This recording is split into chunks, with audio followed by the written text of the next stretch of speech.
HIV positive delivery और HIV pregnancy delivery. यदि किसी को HIV पॉजिटिव है तो उसको किस किस्म की डिलीवरी कराने की ज़रूरत होती है? क्या नॉर्मल डिलीवरी करें या सीजरियन सेक्शन करें? हमने पिछले वीडियोज़ में देखा था कि हस्बैंड वाइफ को कौन सी पॉजिटिव नेगेटिव के हिसाब से कैसे प्रेगनेंसी का प्लानिंग करना चाहिए। प्रेगनेंसी के दौरान यदि किसी का इलाज नहीं चल रहा है तो माँ से बच्चे को HIV होने की संभावना 5 से 10% होती है।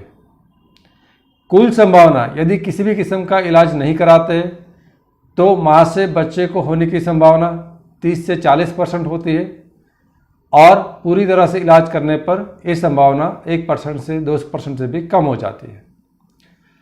तो बच्चा जब माँ के पेट के अंदर है और इलाज नहीं कराते हैं तो ये संभावना 5 से 10% है, और इलाज कराते हैं, ठीक से पूरी तरह से इलाज करते हैं, वायरल और नॉन डिटेक्टेबल हो जाता है तो बच्चे को होने की संभावना 0 हो जाती है। बच्चे को मीन्स के पेट के अंदर HIV का वायरस जाने की संभावना 0 हो जाती है।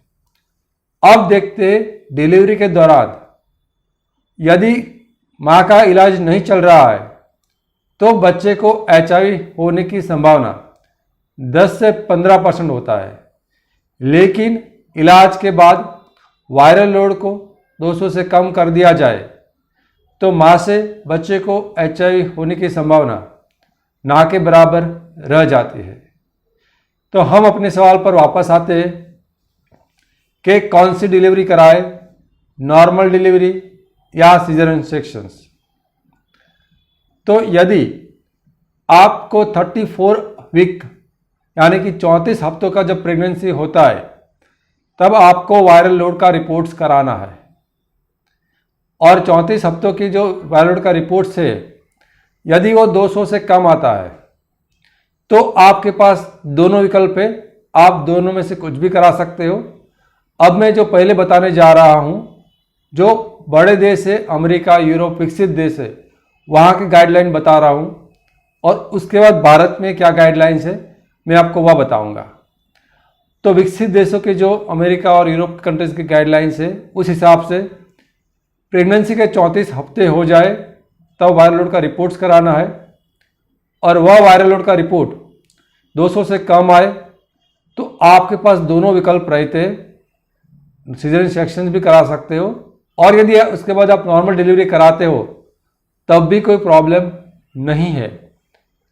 लेकिन आपने 34 हफ्तों पर वायरल लोड का रिपोर्ट कराया और वह ज़्यादा आया, ज़्यादा यानी कि 200 से ज़्यादा आया, तो फिर आपको नॉर्मल डिलीवरी का ऑप्शंस नहीं चूज़ करना चाहिए और उसकी जगह पर सीजरियन सेक्शंस का ऑप्शन इस्तेमाल करना चाहिए। अब प्रश्न ये भी है कि सीजरियन सेक्शंस कब कराए? तो प्रेगनेंसी के 36 टू 38 वीक्स, 36 टू 38 हफ्ते हो जाए प्रेगनेंसी के, तब आपको इलेक्टिव सीजर्स कराना है। इलेक्टिव सीजर्स का मतलब क्या है कि डिलीवरी का दर्द शुरू हो उससे पहले ही सीजरियन सेक्शन से डिलीवरी कर देना है। डिलीवरी का दर्द शुरू हो जाए और पानी निकलने लगे उसके बाद सीजरियन सेक्शन करने का कोई फ़ायदा नहीं रहता। तो आपको 36 टू 38 हफ्ते पर इलेक्टिव सीजर्स दर्द चालू हो उससे पहले ही सीजरियन सेक्शंस कराना चाहिए कि जिससे बच्चे को HIV होने का खतरा बहुत कम हो जाए। अब भारत में क्या गाइडलाइंस है वह देखते हैं। भारत के नाको यानी कि नेशनल एड्स कंट्रोल ऑर्गेनाइजेशंस का गाइडलाइन यह है कि HIV पॉजिटिव इंसान को भी, HIV पॉजिटिव लेडी को भी नॉर्मल डिलीवरी सबका कराना है, और HIV पॉजिटिव का सीजरियन सेक्शन कब करना है कि यदि गायनेकोलॉजी कारण, गायनेकोलॉजी को में से जो आम लोगों में सीजर करने का जो कारण होता है, यदि ऐसा कोई कारण इस HIV पॉजिटिव महिला के अंदर है तो सीजरियन सेक्शन करना है, वरना HIV पॉजिटिव लेडी का भी नॉर्मल डिलीवरी से भी डिलीवरी कराना है।